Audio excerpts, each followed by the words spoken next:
Hey there, so going to continue with the musician profile series. So this would be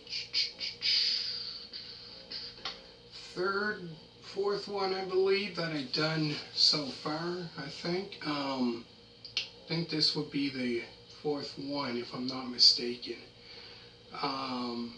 So I've done last one I done was David Coverdale from Whitesnake in Deep Purple. I've done that one if you want to check that one out, as well as Terry Kath. I've done that profile, as well as Tommy Bolin. Yeah, so this will be the fourth one that I've done so far.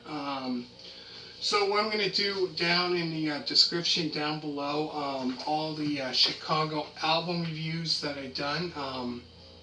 So I've done all their studio albums from '69 all the way up until Chicago 13. So probably soon I'm going to do their first live album. I'm going to do probably I'm not sure today. Planning on doing that sometime. Doing that one. So I'm going to put that down all in the description down below, as well as DVD music DVD reviews that I've done.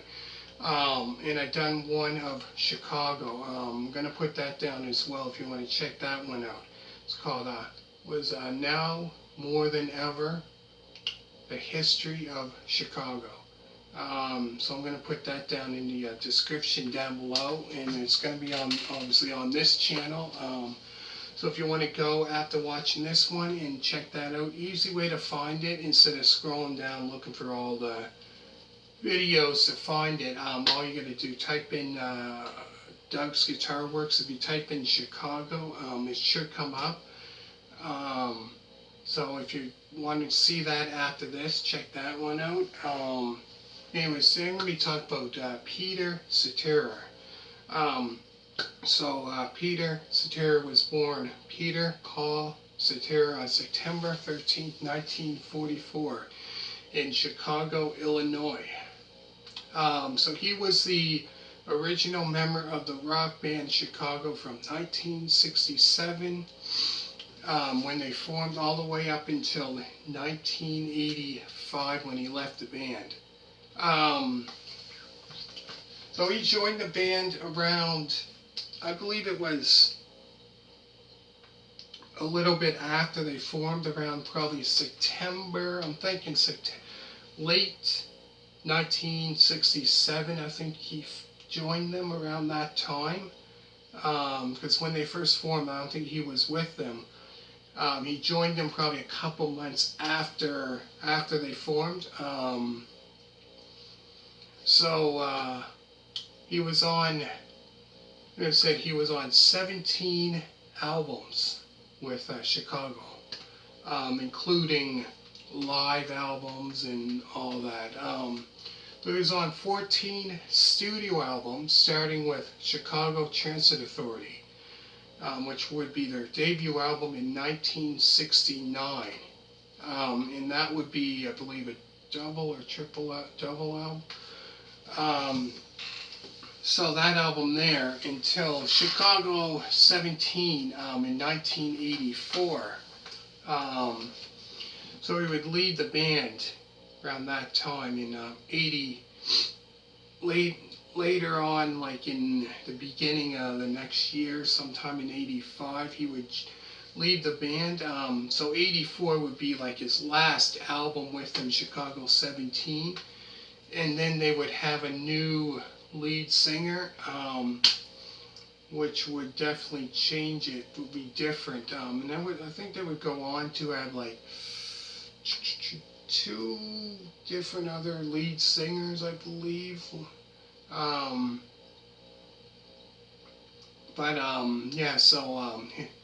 He was on Chicago's first live album, which is Chicago at Carnegie Hall, which was released on October 25th, 1971.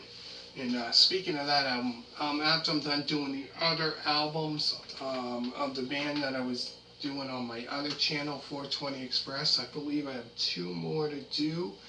I think I'm going to do the review on Chicago at Carnegie Hall, which planning on doing that one probably. I'm not sure today. If I finish off the other album reviews, I'll probably do that.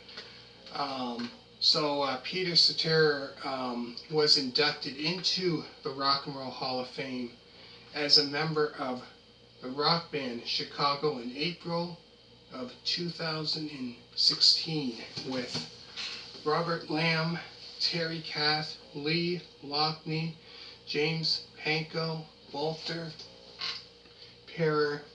Zotter, and Danny I don't pronounce his last name, Serafini. So he was inducted into the Rock and Roll Hall of Fame with obviously the original members of Chicago. So in Chicago, he played bass, guitar, and was lead vocals as well as backing vocals. So you can really hear in some of the songs of Chicago, you can really hear, you can hear backing vocals. He sings a lot, in some of the Chicago songs in the early days in the 70s, I would say the 70s, in the backing vocals, you can definitely hear him singing in backing vocals, as well as singing, lead vocals for quite a bit of songs, like Old Days, that came out, 75. If You Leave Me Now, in 1976. But definitely a great singer. So Peter Cetera's first solo album came out in 1981, and he would release 7 studio albums. So really, like his first big hit, I would say his first popular song that probably lots of people definitely probably know, probably do, became a very popular song, which was Glory of Love. Definitely that became a big hit. That came out, in 1986. I believe that was off of, what was it, Karate Kid 2? The soundtrack for that. And that would become, I believe, if I'm not mistaken, I think that was like his first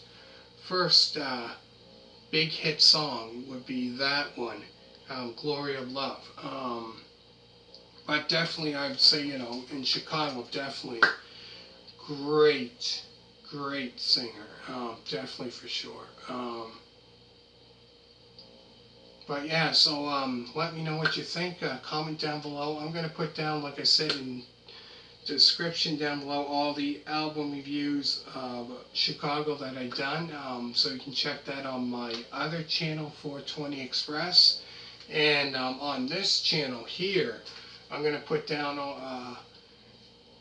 the other musician profile series. I did one of Terry Kath, so I'm going to put that down in the description as well as More Than Ever, the history of Chicago DVD review that I've done quite a while ago, talking about the history of Chicago and how they formed and all that. So I'm going to put that down as well.